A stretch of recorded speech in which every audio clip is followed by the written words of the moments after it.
name is Joel Walker. I'm the Director of Center Operations at the Johnson Space Center. The Sputnik is an Airstream, an old Airstream we used during the shuttle program for some testing and support for the space shuttle.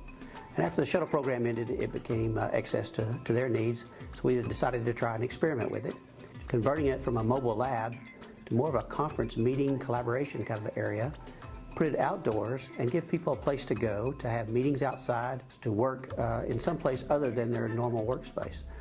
So we totally refurbished it, pull out all the lab equipment and convert it to different kind of meeting spaces. You can open the back hatch where they would drag equipment in and out of the Airstream and enjoy the outdoors. This past year we won 2 awards. The first one we won from the EPA as a national award for the most improved waste stream. We went from 16 tons of composting up to 250 tons of composting over 2 years.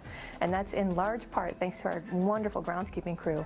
But we've also done things like we started composting our kitchen scraps, the sludge that comes out of our ponds when we clean that every 2 to 3 years, and we're starting to compost shredded paper.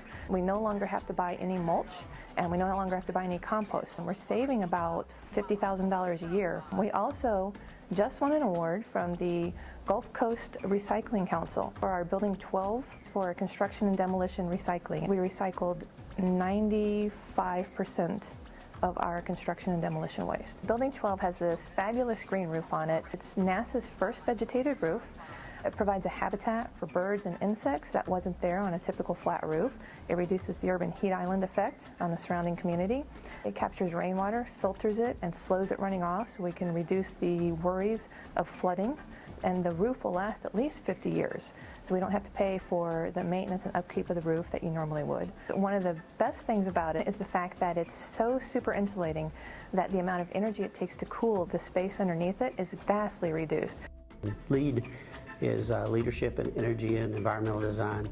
It is a United States Green Building Council standard. It's an outside certification so that you really can't cheat and you can't just cut corners. You really have to stick to the standards to make it as green as you possibly can. JSC has the first platinum building in NASA. There's gold, silver, and then just LEED certified. We try to refurbish the building itself. If we're building new, we're building to LEED silver.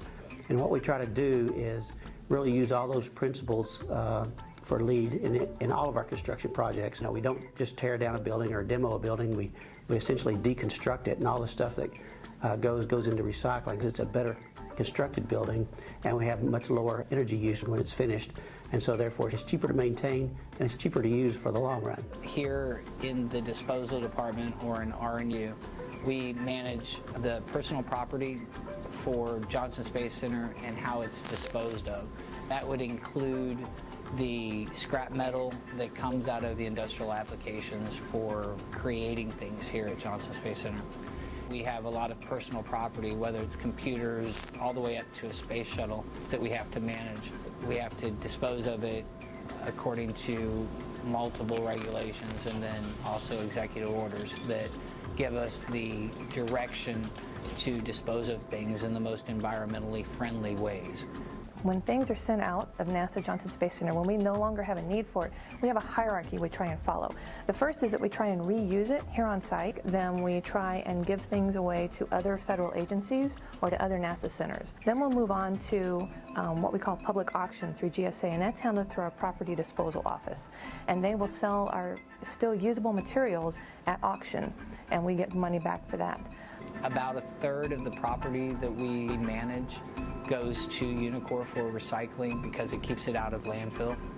Another third of the property ends up either in a donation or sales chain through GSA to the citizenry. So any person in the general public, as long as they're a U.S. citizen, can purchase that property. And the other third of the property is generally at scrap value. So if it's a metal, then we will send it for recycling. Through the Stevenson-Weidler Act, we can also donate property to educational institutions so they can use it in research. There's another program called Computers for Learning, and that's where all of our older computers, can donate those computers to schools that makes up a significant amount of the computers that we recycle each year. One of the projects that we're working on in the future is trying to improve or create a networking group for recycling in the Houston area. NASA's been doing this for a long time. We have a lot of expertise. We've been there, we've done that. If there's been a mistake, we've probably made it, and we know an answer to it. So we're always available and willing and want to help mentor other businesses that are going through those same growing pains, so that as a group, as a city, we can make Houston more sustainable overall.